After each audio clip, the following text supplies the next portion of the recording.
Mesdames et messieurs, bonjour, bienvenue sur Vision 24 TV, votre chaîne télé panafricaine. À présent, le bulletin d'information. Côte d'Ivoire, nous ouvrons ce bulletin d'information avec la proclamation officielle des résultats du baccalauréat 2024. Ce lundi 8 juillet 2024, l'inspectrice générale Mariam Nimanga, directrice des examens et concours d'ECO, a proclamé les résultats tant attendus du baccalauréat 2024.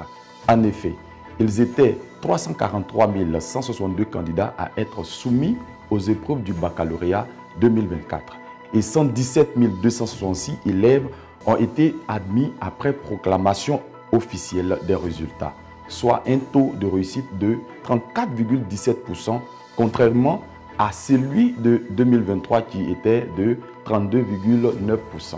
L'inspectrice générale Mariam Nimanga a salué les efforts conjoints des enseignants, des parents et des élèves qui ont permis d'atteindre ce résultat. Félicitations aux admis et courage aux candidats malheureux. À Yamoussoukro, l'UVICOSI a célébré son nouveau président. La 7e Assemblée générale élective de l'Union des villes et communes de Côte d'Ivoire, UVICOSI, s'est tenue le vendredi 5 juillet 2024 à Yamoussoukro. À l'issue de cette Assemblée générale élective, le maire de Bouaké, Amadou Koné, a été élu président de cette organisation. De cette élection, Amadou Koné a obtenu 84,60% des voix, battant son adversaire, le député maire de Tiasalé et journaliste Assalé Tiemoko, ayant obtenu 13,40% des suffrages. Amadou Koné, maire de Bouaké, succède d'en haut Claude Paulin, qui dirigeait l'UVICOSI depuis 2019. Le nouveau président, dans son discours, a exprimé sa gratitude à Assalé Tiemoko, son adversaire, et a reconnu le soutien de bien d'autres candidats suite à la proclamation des résultats. Nous revenons à Adjamé où les nouvelles ne sont pas bonnes. Un incendie est survenu ce lundi 8 juillet 2024 dans le quartier d'Adjamé, 220 logements vers 6h45. Ce drame a attiré l'attention des riverains intrigués par la fumée s'échappant du sous-sol de la tour Armentan, un immeuble de 12 étages. Grâce à l'intervention rapide des passants courageux et du groupement des sapeurs-pompiers, les résidents de cet immeuble ont été évacués quand bien même que la tâche était plus difficile. Quant aux habitants, ils sont actuellement dans un état de traumatisme relativement à cet incident. Mais les autorités ouvrent une enquête approfondie pour déterminer les origines de l'incendie afin de faire une prévention à l'avenir. Toujours dans cet état de sinistre, le service de pédiatrie du CH d'Agboville a été incendié le 7 juillet 2024 aux environs de 17 h. Le service de pédiatrie a été ravagé par un incendie dévastateur, provoqué par un individu désespéré par le décès de son enfant survenu dans la matinée. Selon les témoins, l'homme, dans une immense douleur et colère incontrôlable, a pris la décision de mettre le feu au bâtiment. L'acte incontrôlé de cet homme a engendré dans l'Agnébi Tiassa une scène de théâtre et de désolation.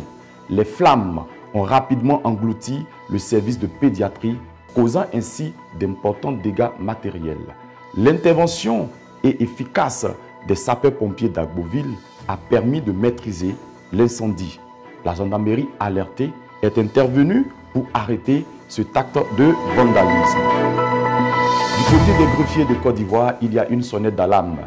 Le collectif des 407 greffiers non recrutés dans les administrations judiciaires a prononcé le samedi 6 juillet 2024 une conférence de presse au collège Jean-Baptiste de Yopougon. Ce collectif a exprimé son sentiment de se remettre au chef de l'État pour une résolution définitive de cette situation qui perdure depuis 13 ans. À travers cette conférence, le collectif revient à la charge pour solliciter une fois de plus l'intervention du chef de l'État sur la situation difficile des 407 greffiers non recrutés. Nous revenons vers le président de la République de Côte d'Ivoire pour une plaidoirie et lui fait savoir qu'il avait donné instruction en son temps à l'effet de trouver une solution définitive à notre situation. Propos mentionné par Angou Kwadjo Marius, porte-parole du collectif de cette conférence. Politique. Nous faisons l'état des lieux au niveau de la CEI en Côte d'Ivoire. Le président de la commission électorale indépendante CEI, Ibrahim Koulibaly, a animé le mercredi 3 juillet 2024 une conférence publique à l'université Alassane Ouattara de Bouaké sur le thème élection. Le conférencier est revenu sur les cas où le citoyen est retiré de la liste électorale. D'ailleurs, il précise que l'inscription sur la liste électorale est permanente, sauf dans 2 cas, notamment lorsque vous cessez d'être un sujet après votre décès et lorsque vous êtes sous le coup d'une condamnation en justice car la condamnation affecte vos droits civils et politiques. Alors, tout événement déterminé par la loi qui affecte votre qualité de citoyen jouissant de ses droits civils et politiques vous soustrait de la liste électorale momentanément. Politique à l'international. Les chefs d'État et de gouvernement de la CEDEAO se sont réunis à Abuja, au Nigeria, lors du 65e sommet de l'organisation régionale. À cette occasion, ils ont débattu sur plusieurs sujets, dont les performances économiques, les voies et moyens pour faire revenir le Mali, le Burkina Faso et le Niger sur leur décision de retrait, le projet de monnaie unique ECO, la lutte contre le terrorisme et les obstacles à la libre circulation des personnes et biens. Rappelons que ces quelques grands points ont été rendus publics dans un communiqué final par la commission de la CEDEAO le 7 juillet 2024 à Abuja, au Nigeria, après le sommet ordinaire. Le chef du gouvernement sénégalais Ousmane Sonko interpelle aux jeunes d'éviter le chemin périlleux de l'Atlantique vers l'Europe, suite à un récent naufrage meurtrier au large des côtes mauritaniennes. Réagissant à cette tragédie, Ousmane Sonko a vivement déconseillé ses concitoyens d'emprunter ce chemin de mésaventure. Discours prononcé à l'université Gaston Berger de Saint-Louis devant une centaine de jeunes. Dans ce contexte, le chef du gouvernement affirme « Le bonheur des jeunes sénégalais ne se trouve pas ailleurs et les pays que certains jeunes veulent rejoindre représentant pour eux l'Eldorado sont eux-mêmes en crise ou en début de crise.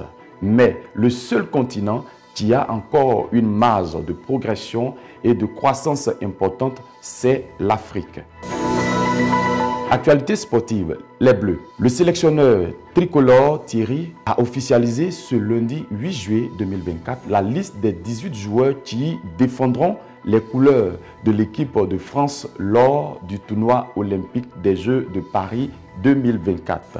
Après les JO de Tokyo ratés en 2021, les Bleus ont l'intention de bien figurer dans une poule à leur portée où ils affronteront les États-Unis, la Guinée et la Nouvelle-Zélande. C'est la fin de ce bulletin d'information. Merci de nous suivre sur Vision 24 TV pour ne pas être désinformé.